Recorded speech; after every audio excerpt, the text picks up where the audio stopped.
Hey everybody, welcome back to Mr. A's Geometry course. Today we're covering section 12.6 of geometry, which is all about spheres. Let's get into it.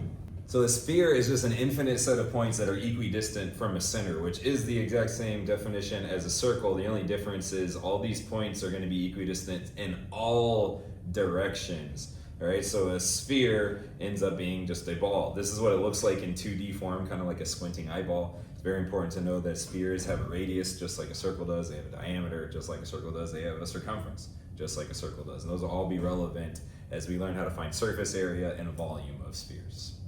We're going to start here with surface area. Remember, the idea of surface area is covering your flat surface. It's the wrapping paper needed to wrap your gift. The formula for surface area of a sphere is very simple. It's just 4 pi r squared. So it's just the area of a circle 4 times gives you the surface area for a perfect sphere. We're going to use it here. We have a word problem. Given a radius of 5, determine the surface area of the sphere. Well, it's just plugging in that 5 because the radius is the only thing you need. 4 pi radius squared. You just need to be careful with the order of operations here. You got to do exponents first. So you have 4 pi times whatever 5 squared is, which is 25. And then we can multiply 4 and 25, and we can absolutely leave our answer here in terms of pi. The surface area would be 100 pi inches squared. So here we had a radius given to find the surface area. Now I'm going to give you a diameter. You have a diameter here of 12. How do I know that's a diameter? Well, it's not really a height because spheres don't have heights, but it is measuring from the lowest point to the highest point, right? It would be your diameter for your sphere. So if diameter is 12, the radius, just like in a circle, would be half of that, it would be 6. And we would just plug that into our surface area formula, 4 pi 6 squared. Okay, we gotta do those exponents first. So 6 squared give me 36. Then we can multiply 4 by 36. 4 pi times 36, leaving it in terms of pi, would be 144 pi. This is centimeters squared for the surface area of the sphere. So we've done examples where a radius is given and a diameter is given. The only other measurement we can be given for a sphere is its circumference.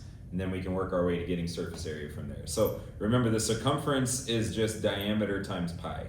So if we're given a circumference of 20 pi, then that means our diameter must be 20. Because what would happen here to get diameter alone is we would just divide both sides by pi. The pi's cancel each other. Our diameter is 20. That means our radius is 10. And we can plug that into our surface area formula, 4 pi times the radius squared. 10 squared is 100, so we're doing 4 pi times 100, and 4 times 100 gives me 400 pi, units squared for the surface area of this sphere. So again, surface area is just 4 pi r squared, very simple to calculate. You shouldn't have to memorize that formula if you're taking an end-of-course exam or a final that's probably provided for you on a reference sheet. Let's now do the volume of a sphere. The volume formula for a sphere is 4/3 pi r cubed, which I like to write the way it's presented here, just 4 pi r cubed over 3. Just makes the algebra easier when we think of this formula in this way. Why is it 4/3 pi r cubed? Honestly, it's not easy to comprehend, to understand why it is. And I don't know that it's worth your time. This is not the video for that. If you're looking for the proof of this volume formula, if you want to know why that's correct, I suggest you look elsewhere on YouTube. We're just going to be using this formula, which pretty simple to use because the radius is the only measurement needed to find the volume of a sphere. So let's start that off here. We have a sphere with a radius of 3. Let's see what our volume ends up being. So we have 4 pi times our radius of 3 cubed over 3.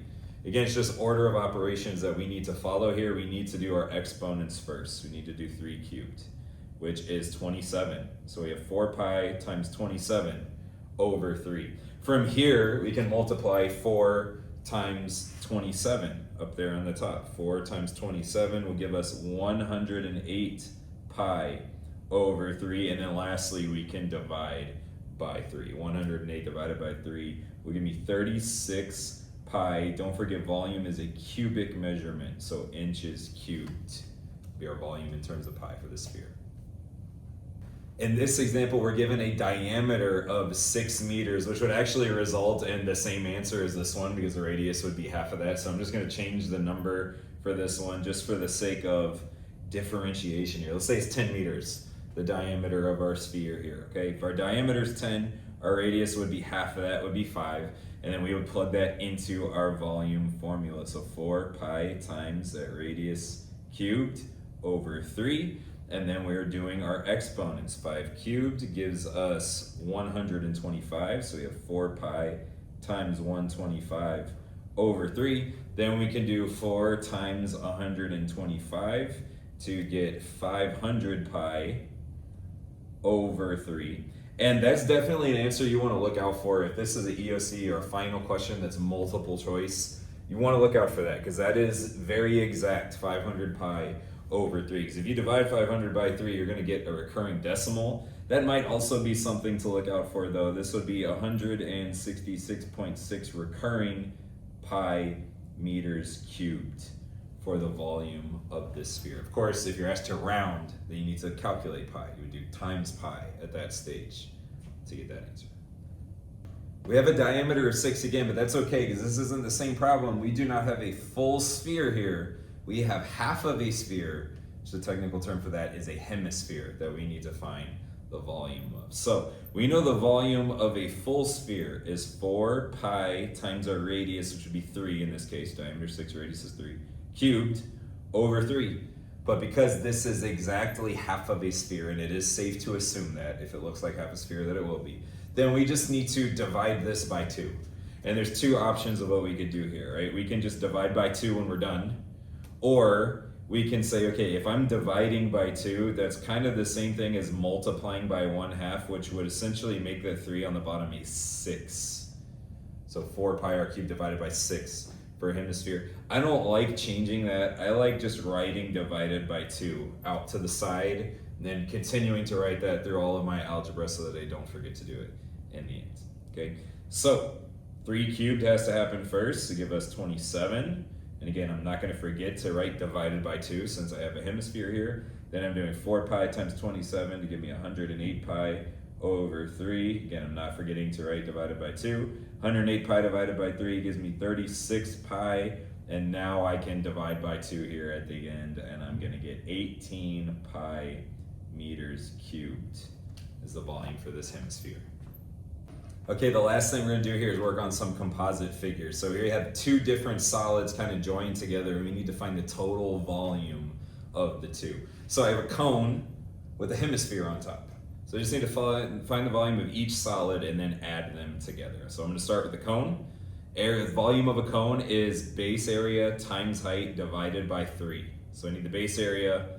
I'm going to start by drawing the circle that would be the base of this cone. That's a 6 there. No, it might be hard to see on screen. So you got a radius of 6. And the area of a circle is pi r squared. So I'm doing pi 6 squared. That'll give me a base area of 36 pi for my cone. My height is very clearly labeled as 12. Height of 12. And I can calculate now my volume. 36 pi for my base area times my height of 12 divided by 3. All right, I can start that multiplication up top. 36 times 12 will give me 432 pi. And then we need to divide by 3. And we'll get our volume for our cone. 432 pi divided by 3 gives me 144 pi feet cubed. Nice little review for the volume of cones. Okay, then we have our hemisphere. I'm just going to put HS for hemisphere. We were given a radius of 6 on our hemisphere. We're just plugging that into 4 pi r cubed divided by 3. And then we're going to remember, because it's half of a sphere, we have to divide by 2.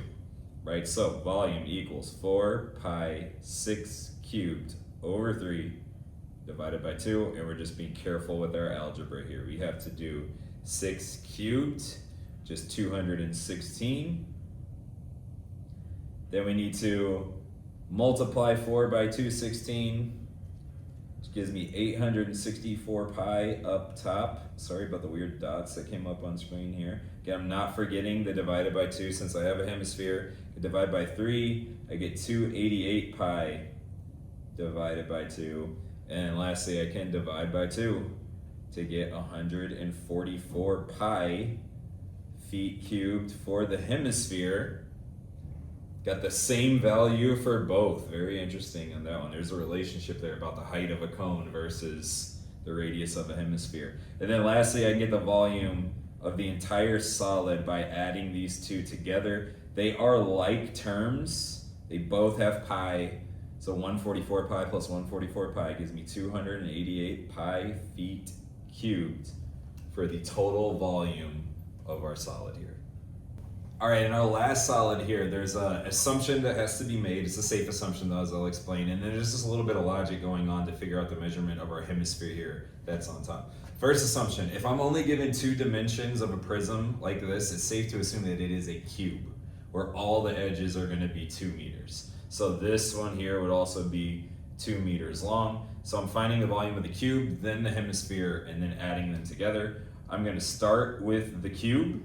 That is a prism, so I'm just doing base area times height, and it's also going to be length times width times height. It'd be the same exact calculation involved here for any of the rectangular prisms, cube being one of those. I can just do 2 times 2 times 2 to get the volume here. 2 times 2 times 2 gives me a volume of 8 meters cubed for my cube. Simple enough. For the hemisphere, we got to use a little bit of logic. We know that we have to do 4 pi r cubed divided by 3 and then divide that by 2 because it's half of a sphere. So we need the radius for this. And so how do we figure out the radius? There's no measurements that are given there. Well, we can tell that this hemisphere is exactly as wide as that side, that surface there of our cube, which would have the same width as its edge, which is 2 meters long. So we have a diameter of 2 on our hemisphere, which means our radius is 1, and we can plug that into our volume formula here. So 4 pi 1 cubed over 3 dividing by 2 for the hemisphere. And we're just following order of operations. 1 cubed is just 1. Then I can multiply 4 by 1 to get 4 pi over 3 divided by 2. And then 4 pi over 3 divided by 2 is something that we're gonna have to calculate here. So we know, before I give you the volume here, we know in the end we're gonna have to add these together. It's important to know is that that cube is not in terms of pi. So I cannot add it to something that is in terms of pi. So I am actually going to have to calculate pi in this hemisphere. So I can kind of do all this at once at this stage by now, right? I can do 4 times pi, which is gonna give me 12.56, yada, yada, yada. And then I can divide that by 3, and then I can divide that by 2, and that's gonna give me about 2.1, if I'm rounding to the nearest 10th, meters cubed for the volume of that hemisphere. And lastly, I can add my cube to my hemisphere. It's a rounded answer of about 10.1 meters cubed for the total volume here. Guys, that wraps up our lesson on spheres. See you in the next video. Bye.